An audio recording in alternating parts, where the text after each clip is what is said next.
నా ప్రవక్తలు, నా సేవకులు ఉపవాస ప్రార్థనలలో తగ్గింపునిచ్చి నా మహిమగల పరలోక ప్రత్యక్షతలందించిన దేవుడను నేనే.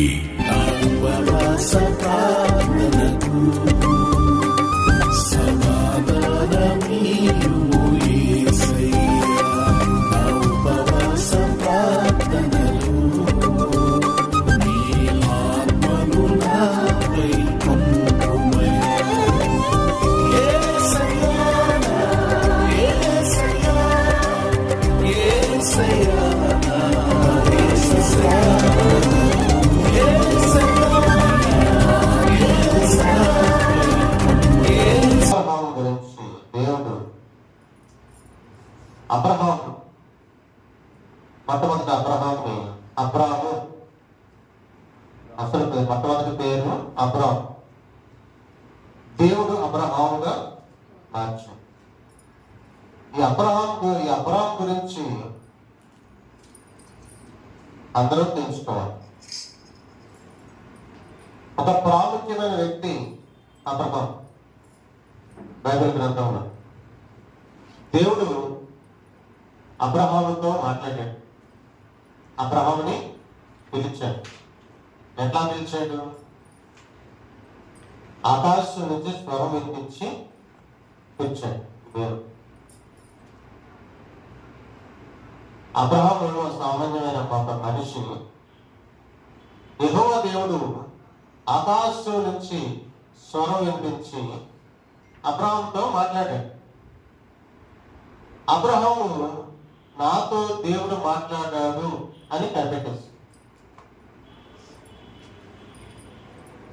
దేవుడు మాట్లాడుతాడు, దేవుడు మాట్లాడే దేవుడు, మాట్లాడే దేవుడా ఎవరు అనేది కనిపెట్టే జ్ఞానము కూడా మనకు ఉండాలి.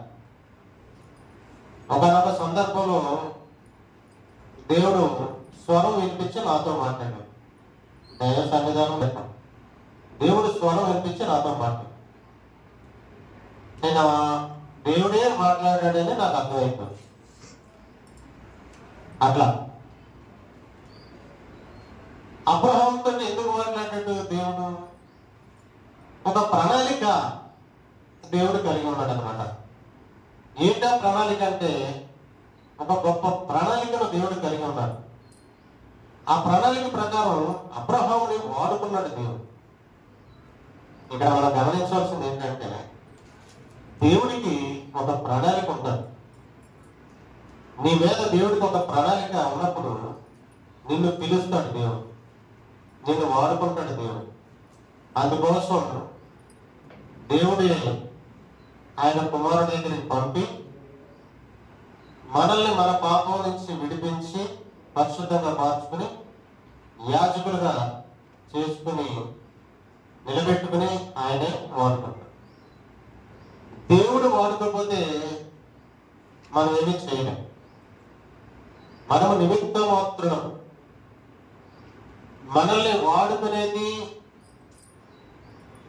మనతో పని చేయించుకునేది, మనలోంచి మాట్లాడేది, మన ద్వారా అద్భుతాలు ఆశ్చర్యాలు చేసేది దేవుడు. అలాగే ఆ అబ్రహాముని మీద ప్రణాళిక దేవుడికి ఉంది. ఏంటా ప్రణాళిక? అబ్రహాము ద్వారా భూలోక వంశములన్నీ దీవించాలి. అబ్రహాము ద్వారా భూలోక వంశములన్నీ దీవించబడి మొట్టమొదటి ప్రణాళిక.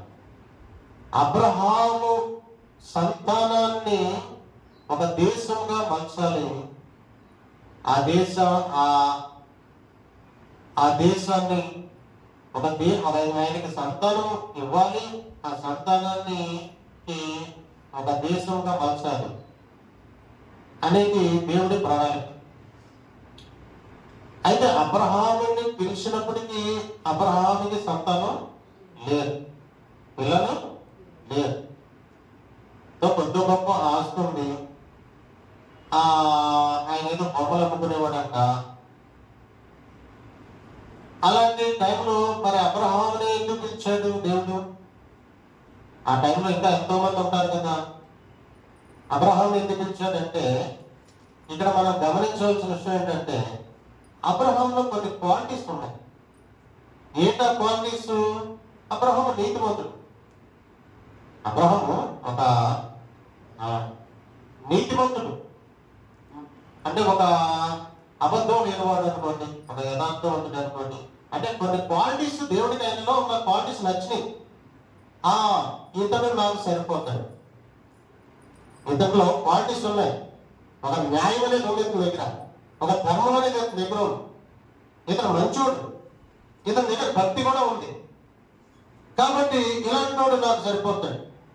కాబట్టి ఇతను పిలిచి ఇతన్ని నేను వాడుకోవాలి. నా ప్రణాళిక ఇతని మీద, నేను ఇతని ద్వారా నా ప్రణాళికను నెరవేర్చుకోవాలి అనుకున్నాడు దేవుడు. అందుకనే అబ్రహాముని పిలిచాడు. ఏమని పిలిచాడు? నీవు నీ బంధువులందరి నుండి నీ దేశాన్ని విడిచిపెట్టి నేను చూపించే దేశానికి వెళ్ళు అని మాట్లాడాడు. అలా వెళితే ఏమి ఆశీర్వాదాలు ఇస్తానని చెప్పాడో చూడండి ఒకసారి. నిన్ను గొప్ప జనముగా చేసి నిన్ను ఆశీర్వదించి నీ నామమును గొప్ప చేయుదును. గమనించండి, మరి గొప్ప జనమే కదా, గొప్ప జనముగా చేశాడా లేదా? గొప్ప జనం అయిపోయారు కదా. ఈరోజు ఇజ్రాయెల్ కంట్రీలో 99 లక్షల మంది జనము అబ్రహాం సంతానం. మరి దేవుడు తన ఆశీర్వాదాన్ని అమలు చేశాడు కదా. అది మనం గమనించాలి. దేవుడు మనకి వాగ్దానం చేస్తే ఆ వాగ్దానం ఖచ్చితంగా నెరవేర్చుకుంటాడు అనే విషయాన్ని మనం గమనించాలి. అబ్రహాముకి వాగ్దానం చేశాడు. అబ్రహాముకి వాగ్దానం చేసినప్పుడు ఆయనకి పిల్లలే లేరు. నిన్ను గొప్ప జనంగా చేసి నిన్ను ఆశీర్వదిస్తానని చెప్పాడు. గొప్ప అబ్రహాము దేవుడు తనకు ఇచ్చిన వాగ్దానం నెరవేర్చుకుని, మరి వాగ్దాన కాలం సమీపించినప్పుడు ఇస్సాకుని ఇచ్చి, ఇస్సాక్కి యాకోబు ఏసావు అనే కుమారుడిని ఇచ్చి, యాకోబుకి 12 మంది గోత్రాలను ఇచ్చి, ఆ 12 మంది గోత్రాలను ఆయన ఆశీర్వదించి ఆ 12 గోత్రాలకు కనాను వాగ్దానం చేసినటువంటి కనాను దేశాన్ని ఇచ్చాడు. ఆ దేశమే ఈ రోజు మనం చెప్పుకునే ఇజ్రాయెల్ కంట్రీ. అది దేవుడి ప్రణాళిక మన పట్ల ఎంత గొప్పదో ఒకసారి మీరు ఆలోచించండి. దేవుడి ప్రణాళిక ఎంత గొప్పదో ఒకసారి ఆలోచించండి. దేవుడు ఒక్కసారి మనకిస్తే దాన్ని వెనక్కి తీసుకోడు. వాగ్దానం ఇచ్చినా వెనక్కి తీసుకోడు. ఆయన ప్రామిస్ చేశాడంటే అది ఖచ్చితంగా నెరవేరుతుంది. అబ్రహాముకి ప్రామిస్ చేశాడు, నెరవేర్చుకున్నాడు. ఈరోజు ఇజ్రాయెల్ కంట్రీ 99 లక్షల మంది. అయితే ఇజ్రాయెల్ దేశం కంటే గొప్ప దేశాలు ఉన్నాయి. భారతదేశంలో 150-800 కోట్ల మంది. అమెరికా గొప్ప దేశము, రష్యా గొప్ప దేశము, చైనా గొప్ప దేశము. అన్ని దేశాలు గొప్ప దేశాలే, కానీ ఇజ్రాయెల్ అతి చిన్న దేశం. మన దేశంలో ఒక రాష్ట్రం అంటారు, మన హైదరాబాద్ మహానగరం అంటుంటారు. హైదరాబాద్ జనాభా ఈరోజు 1 కోటి మంది. ఇజ్రాయెల్ కంట్రీ జనం కూడా 1 కోటి మంది ఇంచుమించు. హైదరాబాద్ అన్న ఇజ్రాయెల్ దేశం ఇవాళ ప్రపంచాన్ని గడగడలాడిస్తుంది. అద్భుతమైన టెక్నాలజీ, అద్భుతమైనటువంటి ఆదాయము వాళ్ళకి దేవుడు ఇచ్చి ఆస్వాదించాడు. వాళ్ళు తలుసుకుంటే ఏ దేశాన్నైనా నామరపాలన లేకుండా చేస్తారు. వాళ్ళ టెక్నాలజీ అటువంటిది. ఎందుకంటే వాళ్ళ పక్షంగా దేవుడే యుద్ధం చేస్తున్నాడు. అది వాళ్ళ గొప్పతనం కాదు. వాళ్ళ పక్షంగా దేవుడు యుద్ధం చేస్తున్నాడు. మన పక్షంగా దేవుడు యుద్ధం చేస్తున్నాడు అనుకోండి, మన ముందు ఎవరు నిలబడలేదు. దేవుడు యెహోషువకి వాగ్దానం చేశాడు. ఏమి వాగ్దానం చేశాడు? నువ్వు నిబ్బరం కలిగి ధైర్యంగా ఉండు, భయపడకు, దిగులు పడకు, జడియకు. నీవు నడుచు మార్గం అంతటిలో నేను నీకు తోడై ఉంటాను. నీ దినములన్నిటా నీ ముందెవరు నిలబడకుండా చేస్తాను అని వాగ్దానం చేశాడు. అన్న ప్రకారం యెహోషువని మోషే తర్వాత లీడర్ చేశాడు, ఆయన తోడుగా ఉన్నాడు, ఆయన నడిపించాడు, ఆయన పక్షంగా యుద్ధం చేశాడు, 7 జాతుల వారిని నశింపజేశాడు. 7 జాతులు ఉన్నారు అక్కడికి. యెహోషువ కనాను దేశాన్ని స్వాధీనం చేసుకోవాలనుకున్న సమయానికి 7 జాతుల ప్రజలు అక్కడ ఉన్నారు. వాళ్ళు బలిష్ఠులలో, ఎత్తైన మనుషులలో, చూస్తేనే భయం వేస్తారు. పూర్వం చూడండి రాక్షసులు అనేవారు చూస్తాం కదా, రాక్షసులు ఉంటారు కదా, ఆ రాక్షసులు ఎలా ఉండేవారు సినిమాలో చూసేవాళ్ళం. అవన్నీ చూస్తేనే భయం. రాక్షసులు అంటే మనుషులు ఎక్కడ? దావీదు ఎక్కడ? దావీదు రాక్షసుడు లాంటి మనిషి గొలియాతుని జయించడానికి కారణం ఆయన పక్షంగా దేవుడు ఉన్నాడు కాబట్టి ఆయన జయించగలిగాడు. అదే మనం అర్థం చేసుకోవాలి. దేవుడు మన పక్షాన్ని ఉంటే మనకి ఎంతటి గొప్ప కార్యమైన సాధించగలం, జయించగలం. మరి దేవుడు మన పక్షాన్ని ఉండాలి అంటే మనం ఎలా ఉండాలి? మనం ఒక మాటలో చెప్పాలంటే న్యాయంగా ఉండాలి, యథార్థంగా ఉండాలి, భక్తి కలిగి ఉండాలి, ఒక నీతి అనేది ఉండాలి. అది ఇప్పుడు సింహం నీహత్య చూడేటప్పుడు సింహం ఏం చేస్తుంది? ఆకలి అయితే గడ్డి తింటది. ఆ సింహం తింటది. అది దానికి ఒక జంతువు దొరికి దాన్ని వేటాడుకునే వరకు కూడా అది ఆకలి ఏం ముట్టుకో తింటది, ఫ్రెష్ గా తింటది. అది వేటాడుకుని ఫ్రెష్ గా తింటది సింహం. సపోజ్ నేను డిస్కవరీ ఛానల్ చూస్తూ ఉంటాను, అబ్జర్వ్ గమనిస్తూ ఉంటాను. తల్లిని పిల్లని వెంటాడుతుందండి సింహం. తల్లి దొరుకుతుంది, పిల్ల దొరుకుతుంది. పిల్ల తింటదా? తిందో. పిల్ల తిందో. తల్లి కోసమే పరిగెడుతుంది, తల్లినే పట్టుకుంటుంది, తల్లినే చంపుతుంది, తల్లినే వేటాడుకుని ఫ్రెష్ గా తింటది. ఒకసారి వేటాడుకుని తిన్నదంటే మళ్ళీ కొన్ని రోజుల వరకు మళ్ళీ వేట అది మళ్ళీ అంటే అదే నేను నీతి అనేది కావాలి. మనుషులమైన మనకి కూడా ఒక నీతి అనేది కావాలి. అటువంటి నీతి, యథార్థత, భక్తి, న్యాయము, ఒక ధర్మము అబ్రహాములో చూశాడు దేవుడు. లోతుని కూడా పెట్టుకుని వెంటనే వెళ్ళాడు. వెళ్ళినప్పుడు ఏమన్నాడు? నేను పెద్దవాడు కాబట్టి ముందు నేను తీసుకుంటా అన్నాడా? అప్పటికి సొదొమ గొమొర్రా ప్రాంతాలు పచ్చగా చక్కగా ఉన్నాయి, మంచి వాటర్ ఉంది, అక్కడ సెలయేరులోనే ప్రవహిస్తుంది. ఆ ప్రాంతాన్ని లోతు ఎంచుకున్నాడు. నాకు అది కావాలి అన్నాడు. మరి నీకు ఈ పక్కనేమో ఎడారి ఉంది, ఆ పక్కనేమో పచ్చని సుందరమైన అద్భుతమైనటువంటి అందమైన ప్రదేశం సొదొమ గొమొర్రాగా ఉంది. అరే నీకేం కావాలరా అన్నాడు. నాకు అది కావాలన్నాడు. తీసుకున్నాడు. అబ్రహాము ఎడారి మార్గాన్ని ఎంచుకున్నాడు. అంటే బలవంతుడై ఉండి, గొప్పవాడై ఉండి, అంటే నువ్వు ఇటుపో, నేను ఇటుపోతాను అన్నాడా? అదే న్యాయం, అదే న్యాయం. అటువంటి క్వాలిటీస్ మనలో కూడా ఉన్నప్పుడు దేవుడు మనల్ని ఇష్టపడతాడు. దేవుడు మనల్ని ఇష్టపడతాడు. ఏదో ఒక క్వాలిటీ చూస్తాడు దేవుడు ఖచ్చితంగా ప్రతి మనిషిలో కూడా. దేవుడికి నీలో నచ్చిన క్వాలిటీ ఉందా? నిన్ను దేవుడు పిలుచుకుంటాడు, వాడుకుంటాడు, నిలబెట్టుకుంటాడు, గొప్పవాడు చేస్తాడు. ఎంతో మంది అతి సామాన్యమైన వ్యక్తుల్ని దేవుడు పిలిచి గొప్పవాళ్ళు చేశాడు. ఎంతో మంది చరిత్రలో ఎంతో మంది గొప్పవాళ్ళని దేవుడు పిలుచుకుని ఆయన కుమారుడి దగ్గరికి పంపి ఆయన రక్తంలో కడిగి పాపాలు క్షమించి ఆయన ప్రణాళికను నెరవేర్చుకుని గొప్ప వ్యక్తులుగా తీర్చిదిద్దాడు దేవుడు. అబ్రహాముని కూడా అట్లాగే గొప్ప వ్యక్తిని చేశాడు దేవుడు. అలాగే మనకి ఉదాహరణగా ఎంతో మంది ఉన్నారు అటువంటి వాళ్ళు. ఎంతో మంది ఇప్పుడు కేఏపాల్ ఉన్నాడు అనుకున్నాం సపోజ్. ఆయన ఒక అతి సామాన్యమైన వ్యక్తి. 300 రూపాయల జీతాలకి మిల్లులో పనిచేస్తున్నాడు, డొక్కు సైకిల్ వేసుకుని. వాళ్ళ నాన్నగారిని దేవుడు స్వస్థపరిచాడంట. ఆ రకంగా వాళ్ళు అన్యులు, వాళ్ళు అన్యులాలు, ప్రభుని నమ్మిన కుటుంబం కాదు, అన్యుల కుటుంబం అది. ఎన్నో గుళ్ళు గోపురాలు తిరిగారంట.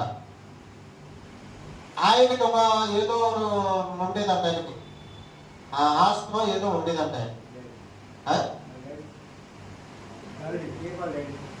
డాడీ యేసు ప్రభు దగ్గరికి వస్తే తగ్గిపోయిందంట, స్వస్థత కలిగిందంట. అప్పుడు వాళ్ళు దేవుడు తెలుసుకున్నారు. ఆయన మారిపోయాడు, కుమారుడు కూడా పెట్టుకున్నాడు, తండ్రి గారి దగ్గర నేర్చుకున్నాడు, ప్రసంగాలు నేర్చుకున్నాడు. దేవుడు ఆయన సువార్త చెప్పడం ప్రారంభించి, అయితే కేఏపాల్ గారు కూడా మంచి క్వాలిటీస్ ఉన్నాయి. మంచోడు, మనసు మంచోడే. పేదల కోసం ఎంతో డబ్బు ఖర్చు పెట్టాడే, అనాథల కోసం ఎంతో డబ్బు ఖర్చు పెట్టాడే. ఒక మన ఇతర దేశాలకి డబ్బు తెచ్చి మన భారతదేశంలో ఖర్చు పెట్టాడే.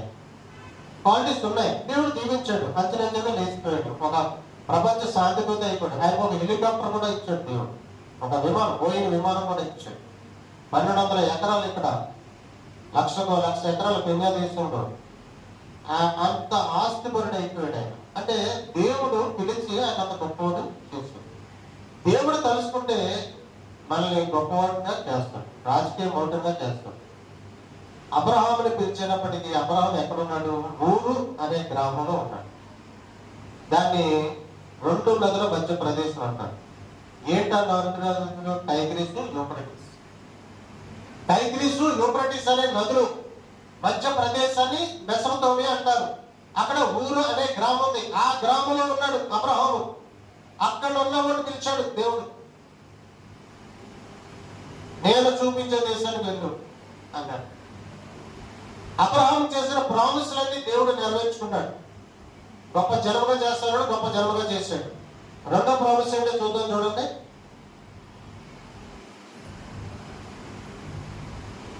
నీవు ఆశీర్వాదంగా నువ్వు నిన్ను ఆస్వాదించువాన్ని ఆశీర్వదించదను. నువ్వు ఆశీర్వాదకరంగా ఉంటావు, నీకు లోటు అనేది ఉండదు, నీకు పొరుగు అనేది ఉండదు. నువ్వు ఆశీర్వాదకరంగా ఉంటావు. నిన్ను ఆశీర్వదించేవారు నేను ఆశీర్వదిస్తాను. చూడండి, దేవుడు కనుక మనందరుంటే, మన పక్షాలు ఉంటే, మనల్ని ఎవరైనా ఆశీర్వదిస్తే వాళ్ళని దేవుడు ఆశీర్వదిస్తాడు. ఎవరైనా మనల్ని దూషిస్తే వాళ్ళని దేవుడు శపిస్తాడు అంటున్నాడు. అందుకనే సేవకులతో ఎంతో జాగ్రత్తగా ఉంటాడు, దైవ సేవకులతో ఎంతో జాగ్రత్తగా ఉంటాడు. ఎందుకంటే దైవ సేవకుల్ని దేవుడు ఏర్పాటు చేసుకుంటాడు, వాళ్ళని దేవుడు ఆశీర్వదిస్తాడు. వాళ్ళని ఆశీర్వదించే వాళ్ళని దేవుడు ఆశీర్వదిస్తాడు, వాళ్ళు దూషించే వాళ్ళని దేవుడు శపిస్తాడంట.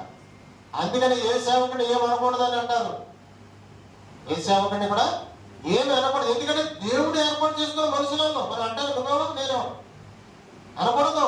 వాళ్ళు ఏదైనా సరే వాళ్ళ లెక్క వాళ్ళు చెప్పుకుంటారు, మన లెక్క మనం వాళ్ళ లెక్క వాళ్ళు చెప్పుకుంటారు. అందుకని సేవకులు ఏమీ అనకూడదంట. వాళ్ళు ఎలా ఉన్నారు సరే అంటే వాళ్ళు ఏం జరుగుతుందంటే మనం తగ్గిపోతాం, ఆత్మీయంగా ఆత్మీయస్థితి వెనకబడిపోతాం అనమాట. అది ఇక్కడ ఇంతకుముందు నా ప్లేస్ లో మరి ఇలాగా ఆ శ్యామ్ కిషోర్ ఇలాగా అని ఇదే పాట ఆయన తగ్గిపోయాడు. నెంబర్ 1 స్థితిలో వచ్చాడు. ఇక్కడికి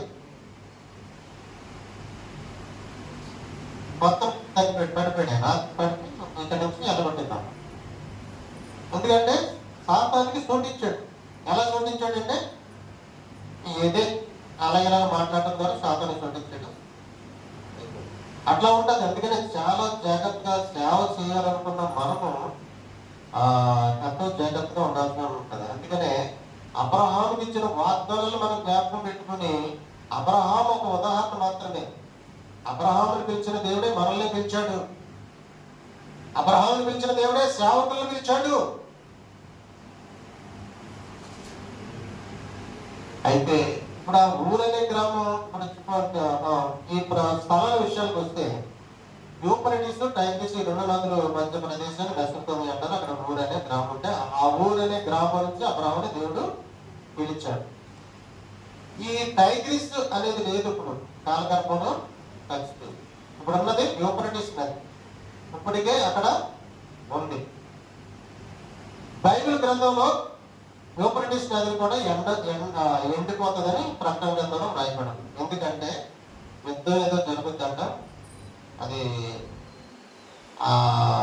అర్మగిద్దం యుద్ధం. ఆ యుద్ధం జరిగినప్పుడు తూర్పు దేశాల నుంచి రాజులందరూ కూడా ఆ నది నుంచి ప్రయాణం చేసి ఇజ్రాయెల్ నదికి వెళ్తారంట. అందుకని ఆ నది కూడా ఎండిపోతుందని రాయబడింది. అలాగే ఇప్పుడు చాలా మట్టుగా అది ఆగిపోయింది ఆ నది. బైబిల్లో వ్రాయబడిన పేర్లు, ప్రదేశాలు అవే పేర్లతో పిలబడుతున్నాయి. ఈరోజు అదే ప్రదేశాలు బైబిల్లో ఏ పేరు రాశారో అదే పేరు. ఇప్పుడు యూఫ్రటీస్ నదిని రాశారు. యూఫ్రటీస్ అనే పేరుతోనే ఆ నదిని పిలుస్తున్నారు. యోర్దాను నదిని రాశారు. యోర్దాను నదిని పిలుస్తున్నారు. ఎర్ర సముద్రం రాశారు. ఎర్ర సముద్రం అని పిలుస్తున్నారు. మధ్యధరా సముద్రం, లెబానోను, సిరియా, ఇవన్నీ కూడా ఏ పేరుతో ఉన్నాయి. మీరు అంతకంటే ఏం కావాలి? దేవుడే గొప్ప దేవుడు అంటానికి, యేసుప్రభువే గొప్ప దేవుడు అంటానికి, ఇదంతా నిజం అంటానికి, బైబిల్ గ్రంథం నిజం అంటానికి, దేవుడి నిజం అంటానికి ఎందుకంటే ఆధారాలు ఏం కావాలి మనకి?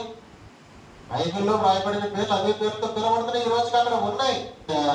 ఎర్ర మేడి చెట్టు ఎక్కాడు కదా, ఆ చెట్టు ఉందట. ఆ చెట్టు కూడా ఉందట. ఏసేపును గోతులో పడేశారు కదా, ఆ గొయ్యి ఉందట.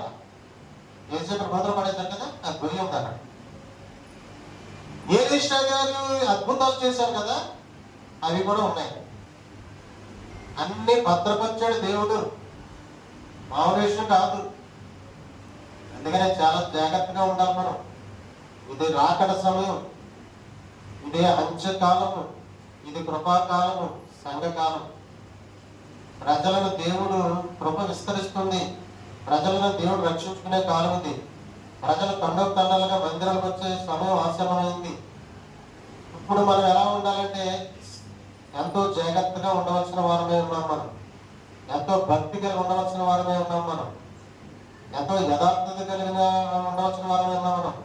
ఎంతో నీతి కలిగి ఉండవలసిన వారమే ఉన్నాం మనం. ఎందుకంటే నువ్వు ఇక్కడ ఉండి సాధించేది ఏముండదు. దేవుడు మధ్యాకాశంలో వచ్చిన ఆయనతో పాటు నువ్వు వెళితే నీకు ఏమైనా ప్రయోజనం ఉంటుంది. దేవుడు మధ్యాకాశంలోకి వచ్చేస్తాడు. టైం అయిపోయింది. శాంతి ఒప్పందం తీసుకుని వచ్చేసింది. ఇప్పుడు టైము. ఎర్ర పెయ్యను సిద్ధపరిచారు. ఎర్ర పెయ్యను సిద్ధపరిచారు. ఎర్ర పెయ్యని ఎందుకు సిద్ధపరిచారు? పాప పరిహారంతో బలి ఇవ్వడానికి ఎర్ర పెయ్యను సిద్ధపరిచారు ఇజ్రాయేల్. వాళ్ళంట ఆ ఎర్ర పెయ్యనంట పాప పరిహారం బలి కింద అప్పగించేస్తానంట మందిరం కట్టేసుకుంటానని చెప్పి అక్టోబర్ 27వ తారీఖు 2023 సంవత్సరంలో అమావాస్య తీవ్రవాదులు ఇజ్రాయెల్ మీద దాడి చేశారు. ఎందుకు? వాళ్ళు ఎక్కడ పాప పరిహారాన్ని బలి చేస్తారో, మందిరం ఎక్కడ కట్టేస్తారో అని చెప్పి వీళ్ళు వాళ్ళ మీద దాడి చేస్తారు. ఎందుకంటే ఆ స్థలంలో మసీదు, టెంపుల్ బాగుంటుంటారు. ఆ దాని గురించి వీళ్ళకి గొడవలు, ముస్లిమ్స్ కి ఈ ఇజ్రాయెల్కి గొడవలు. దాని గురించి వాళ్ళు మందిరం కట్టాలని వాళ్ళు చూస్తున్నారు, కట్టనివ్వకూడదని వీళ్ళు చూస్తున్నారు. వాళ్ళు ఎక్కడ బలి చేస్తారో, ఎక్కడ మందిరం కట్టేస్తారు అని చెప్పేసి వీళ్ళు వాళ్ళ మీద దాడి చేస్తారు. అక్కడ నుంచి యుద్ధాలు స్టార్ట్ అయ్యాయి. ఇజ్రాయెల్ వాళ్ళు నామరూపాలు ఎక్కడ చేశారు, లెబానోన్ వాళ్ళు నామరూపాలు చేశారు. ఇజ్రాయెల్ జోలికి అయితే ఏ దేశాన్ని కూడా వాళ్ళు విడిచిపెట్టారు. అందుకనే ఇప్పుడంట శాంతి ఒప్పందం కనుక జరిగితేనంట వాళ్ళ మందిరం కట్టుకోవడానికి పర్మిషన్ దొరుకుతుంది. వాళ్ళు మందిరం కట్టేశారంటే మందిరం కట్టిన 3 సంవత్సరాలకి ఈ క్రీస్తు విరోధ అన్నవాడు నాశనకరమైన ఏ వస్తువుని ప్రతి పరిశుద్ధ స్థలంలో నిలబడతాడు. అప్పుడు యూదులు అడ్డం తిరుగుతారు. అప్పటి వరకు క్రీస్తు విరోధం చెప్పినట్టు వింటారు. ఇజ్రాయేల్ ఎవరి మాట వినదు, క్రీస్తు విరోధి మాటే వింటాది. క్రీస్తు విరోధి అంటాడు, యుద్ధాన్ని ఆపి నువ్వు మందిరమే కదా నువ్వు కట్టుకోవాలని చెప్తున్నావు కదా, ఆ మందిరాన్ని కట్టుకుంటే పర్మిషన్ నేను ఇప్పిస్తా, నువ్వు యుద్ధం ఆపి అంటారు. యుద్ధాలు ఆపేస్తాం, పర్మిషన్ ఇస్తారు, మందిరం కట్టేస్తారు. అప్పుడు ఏం చేస్తాడు? 3 సంవత్సరాలు గడిచినప్పటికీ నాశనకరమైన ఏ వస్తువు పట్టుకెళ్ళి అతి పరిస్థితుల్లో నిలబెడతాడు. అప్పుడు యూదులు అడ్డం తిరుగుతారు. ఎందుకంటే వాళ్ళ ధర్మశాస్త్రం వాళ్ళకి తెలుసు కనుక వాళ్ళు అడ్డం తిరుగుతారు. అప్పుడు యూదుల మీద యుద్ధం చేస్తాడు. ఎవరు? ఈ క్రీస్తు విరోధం. వీళ్ళందరూ అప్పుడు కొండ తట్టు ఇజ్రాయెల్ దేశాన్ని విడిచేసి పారిపోతారు. ఆ భయంకరమైన శ్రమలు, యుద్ధాలు జరుగుతూ ఉంటాయి, కరువులు వస్తూ ఉంటాయి, తెగులు వస్తూ ఉంటాయి, నీళ్ళు రక్తంగా మారిపోతుంది, కరువు. అలాంటి భయంకరమైన పరిస్థితుల్లో దేవుడు మధ్యాకాశంలో వస్తాడు. అప్పుడు ఈ సంఘాన్ని తీసుకుపోతాడు. అది ఇప్పుడు మనం ఎక్కడ ఉన్నాం? శాంతి ఒప్పందం చేసుకునే సమయానికి వచ్చేసాం ఇప్పుడు మనం. అంటే మీకు రాకడ ఎంత దగ్గరలో ఉందో మీరు ఒకసారి ఆలోచించండి, గ్రహించుకోండి. అబ్రహాం ఎందుకు తీసుకున్నానంటే అబ్రహాము పట్ల అబ్రహాముకి వాగ్దానం దేశమైనటువంటి కానాన్ దేశాన్ని దేవుడు ఇజ్రాయెల్ కంట్రీగా మరి ఆ రోజు నుంచి వాగ్దానం చేసి ఆ వాగ్దాన భూమిని దేవుడే కాపాడుకుంటాడనే సత్యం మీకు తెలియజేయడానికి నేను ఈరోజు అబ్రహాం ఇప్పుడు దేవుడు ఇజ్రాయేల్ అంటే దేవుడు కాపాడుకుంటున్నాడా లేదా ఈ విషయం ఎవరికి తెలుసు? పరిశుద్ధులకు మాత్రమే తెలుసు, బైబిల్ చదివిన వాళ్ళకి మాత్రమే తెలుసు, లోకానికి తెలియదు. అందుకనే దేవుడు అంటున్నాడు, నేను దొంగవలే వస్తాను. ఎవరికి దొంగవలే వస్తాడు? లోకం మీదకి వస్తాడు దొంగవలే. ఎందుకంటే వాళ్ళకి తెలియదు, వాళ్ళ బైబిల్ తెలియదు, ప్రవచనాలు తెలియదు, ఏం జరుగుతుందో తెలియదు, ఏం జరగబోతుందో తెలియదు. కానీ నీకు నాకు తెలుసు, మనం బైబిల్ చదువుతున్నాం కాబట్టి, ప్రవచనాలు నెరవేరుతున్నాయి కాబట్టి, ఒక గ్రహింపు దేవుడు మనకి ఇచ్చాడు కాబట్టి మనకు తెలుసు. అందుకనే దేవుడు ఏమంటాడు, అందుకని ఆ రాకడ అదే మనం జాగ్రత్తగా కనిపెట్టి రాకడ సమయం సమీపించింది. ఎందుకంటే ఇప్పుడు పరిస్థితి చూడండి, ఈ సంవత్సరంలో ఎన్ని జరుగుతాయో మీరే చూడండి. 2025 సంవత్సరంలో ఎన్ని జరుగుతాయో మీరే చూడండి. ఏమీ లేదు, ఇక టైం అయిపోయింది. వాళ్ళు 24 అవర్స్ లో మందిరం కట్టేస్తారు వాళ్ళు. ఎందుకంటే అటువంటి అద్భుతమైన టెక్నాలజీ వచ్చింది ఈ రోజు. చోట కొడుకంట, ఎవరు మన రోజా కొడుకంట, కొడుకు పేరు ఏదో ఉంది. ఆ కొడుకంట ఒక గర్భిణీ స్త్రీని అడుక్కుంటుంటే ఒక గర్భిణీ స్త్రీని చూశాడు. చూసి ముందు డబ్బులు ఇచ్చాడు, తర్వాత ఎంక్వైరీ చేశాడు. తనకు భర్త వదిలిపెట్టేసి వెళ్ళిపోడంట, పిల్లల్ని వదిలిపెట్టేసి భర్త వదిలిపెట్టి పిల్లల్ని ఆవిడ వదిలిపెట్టి వెళ్ళిపోడంట. ఆవిడ ముందు గర్భిణి అడుక్కుంటుంది. ఈ పిల్లవాడు చూసి జాలిపడ్డాడు. కౌశిక్ అంట అప్పటికి, కౌశిక్ లేదా జాలిపడి ముందు డబ్బులు ఇచ్చాడు. ఆ తర్వాత ఎంక్వైరీ చేసి అతనుకున్న మన ఎంతైనా మంత్రి కూడా కదా, అడ్వాన్స్ టెక్నాలజీ తోటి 25 రోజుల్లో ఒక ఇల్లు 45 లక్షలు ఖర్చు పెట్టి ఒక ఇల్లు కట్టి ఈ ఇవిడికి ఆ ఇల్లు ఇచ్చాడు. చూడండి, అంత అదే అంటున్నారు. టెక్నాలజీ తోటి 25 రోజులు ఇల్లు కట్టేశాడు. టెక్నాలజీ తోటి సతీష్ కుమార్ గారు 52 రోజుల్లో మందిరం కట్టేశాడు. అవునా కదా? అదే టెక్నాలజీ తోటి ఇజ్రాయెల్ కూడా మందిరం కట్టబోతుంది. ఈ సంగతి మనం జాగ్రత్త పెట్టుకుని, మనం గుర్తు పెట్టుకుని, మనం అబ్రహాము వలె, అబ్రహాము మన స్టోరీ చెప్తే ఎంతో ఉంది. మనం 3 రోజులు 4 రోజులు చెప్పచ్చు అబ్రహాం గురించి. మనం సింపుల్ గా చెప్పుకున్నాం. అబ్రహాం భక్తి కలిగి ఉన్నాడు, యథార్థత కలిగి ఉన్నాడు, నీతి కలిగి ఉన్నాడు, న్యాయం కలిగి ఉన్నాడు. తర్వాత ఆయన దేవుడి పట్ల భయభక్తులు కలిగి ఉన్నాడు, విధేయత కలిగి ఉన్నాడు. ఆయన ఎక్కడుంటే అక్కడ దేవుడికి బలిపీఠం కట్టి ప్రార్థన చేశాడు. అవునా కదా? అబ్రహాముని నడిపిస్తూ ఉంటే అబ్రహాము ఎక్కడ ఆగితే అక్కడ బలిపీఠం కట్టి దేవుడికి ప్రార్థన చేశాడు. అందుకనే దేవుడు ఆయనతో స్నేహం చేశాడు. అబ్రహాముని దేవుడు నా స్నేహితుడు అన్నాడు. అబ్రహాముని దీవించాడు, అబ్రహామునికి సంతానం ఇచ్చాడు, అబ్రహామునికి వాగ్దానం ఇచ్చాడు, అబ్రహాముని గొప్పవాడిని చేశాడు. ఆకాశంలో నక్షత్రాలు చూపించి, ఇదిగో నీ సంతానం ఇలా చేస్తాను. ఇశ్రాయేలును చూపించి, ఇదిగో నీ సంతానం ఎట్లా చేస్తాను అని చెప్పిన దేవుడు అన్నట్టుగానే వాగ్దాన పుత్రుడు ఇచ్చి, ఆ వాగ్దాన పుట్టిన పిల్లల్ని ఈ రోజుకి దేవుడు కాపాడుతున్నాడు. ఈ రోజుకి ఆ దేశాన్ని కాపాడుతున్నాడు. వాళ్ళ పక్షంగా యుద్ధం చేస్తున్నాడు. అయితే అందుకనే బైబిల్లో ప్రవచనాలు రాయబడ్డాయి.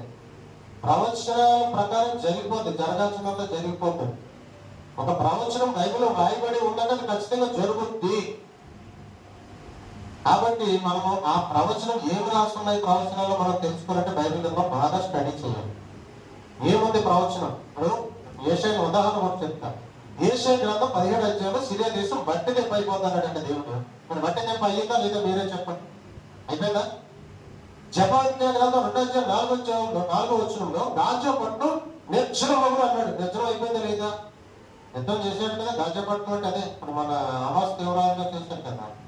నిజం అయిపోయింది, ఏం లేదు అక్కడ. బూడిగా లెబానోన్ గురించి కూడా ఆమోస్ గ్రంథం 1వ అధ్యాయంలో రాయబడి ఉంది. నేను అగ్ని వేస్తా, దాని నగరాలన్నీ దహించిపోతాయన్నాడు. నేను వెళ్ళి బాంబులు వేశాను, లెబానోన్ సర్వనాశనం అయింది. అందుకనే బైబిల్లో రాయబడిన ప్రవచనాలు జరుగుతాయన్న సంగతి మీరు తెలుసుకుని బైబిల్ బాగా స్టడీ చేయండి. ప్రవచనాలు ఏమున్నాయో చూసుకోండి.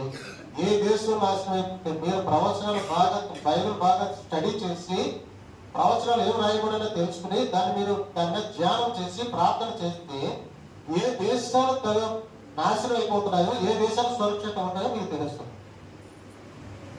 ఏ దేశాలు ఈరోజు నాశనం అయిపోతున్నాయి, మనం జాగ్రత్తగా ఉండాలి. అబ్రహాం గురించి అదే ఇక్కడ మన గ్రహించవచ్చు ఏంటంటే, దేవుడు మనకు వాగ్దానం చేశాడు అంటే ఖచ్చితంగా నెరవేర్చుకోండి. ఆ వాగ్దానం పొందుకునేటట్టుగా మనం ఉండాలి. దేవుడి దగ్గర నుంచి వాగ్దానం పొందుకోవాలి. ఆ వాగ్దానం దేవుడు నీకు ఒక వాగ్దానం చేసినా నెరవేర్చుకుంటాడు, నీకు ఒక దర్శనం చూపించినా నెరవేర్చుకుంటాడు, నీకు ఒక కళ చూపించినా నెరవేర్చుకుంటాడు. దేవుడు ఆయన ప్రణాళిక ఆయన నెరవేర్చుకుంటాడు. మనగత్వంలో ఉంటే ఒకప్పుడు దేవుడు మన మీద ప్రణాళిక ఉంటే నువ్వు నేను చెయ్యను, నా వల్ల కాదు, నా ఇంట్లో కూర్చొని దేవుడు నాకు వచ్చి చేసుకుంటాడు. రాదా ఏమన్నాడు, నేను వెళ్ళనన్నాడు. దేవుడు ఊరుకున్నాడా? పౌలు గారు భయంకరమైనటువంటి నరహంతకుడు. దేవుడు దర్శించాడు, మార్చేసుకున్నాడు, ఖైదీగా చేసుకున్నాడు, ఆయన్ని నడిపించాడు, వాడుకున్నాడు, గొప్ప సేవ చేయించుకున్నాడు. అందుకనే దేవుడు తన ప్రణాళికను ఖచ్చితంగా నెరవేర్చాడు. మరి దేవుడు మన పట్ల ప్రణాళిక కలిగి ఉండాలి అంటే మనం కొన్ని మంచి పనులు చేయాలి. న్యాయంగా ఉండాలి, యథార్థంగా ఉండాలి, భక్తి చేయాలి, తోటి వారిని ప్రేమించాలి. కొన్ని క్వాలిటీస్ మనలో ఉన్నప్పుడు దేవుడు మనల్ని ప్రేమిస్తాడు. దేవుడు మనం ప్రేమిస్తే మనల్ని ఐశ్వర్యవంతులు చేస్తాడు. ఏమంటాడు దేవుడు? నన్ను ప్రేమించేవాడిని ఆస్తికత్వం చేస్తానంటాడు దేవుడు. నన్ను ప్రేమించేవాడిని ఆస్తికత్వం చేస్తానంటాడు దేవుడు. మరి దేవుడు మనల్ని ప్రేమించేటట్టుగా మనం ఉండాలి. ఎందుకంటే మనం దేవుడిని ప్రేమించాలి. దేవుడు చెప్పినట్టు వినాలి, విధేయత కలిగి ఉండాలి, ఆయన పట్ల భయభక్తులు కలిగి ఉండాలి. ఆ భయాన్ని నీ క్రియల్లో చూపించాలి. ఏంటో క్రియలు? ప్రార్థన అనేది ఒక క్రియ, వాక్యం చదవడం అనేది ఒక క్రియ, దేవుడిని ఆరాధించడం అనేది ఒక క్రియ, తోటి వారిని ప్రేమించడం అనేది ఒక క్రియ, తోటి వారికి సహాయం చేయడం అనేది ఒక క్రియ. ఇలాంటి క్రియలు కలిగి ఉన్నప్పుడు దేవుడు ఖచ్చితంగా ప్రేమిస్తాడు. అటు కృపలోకి దేవుడు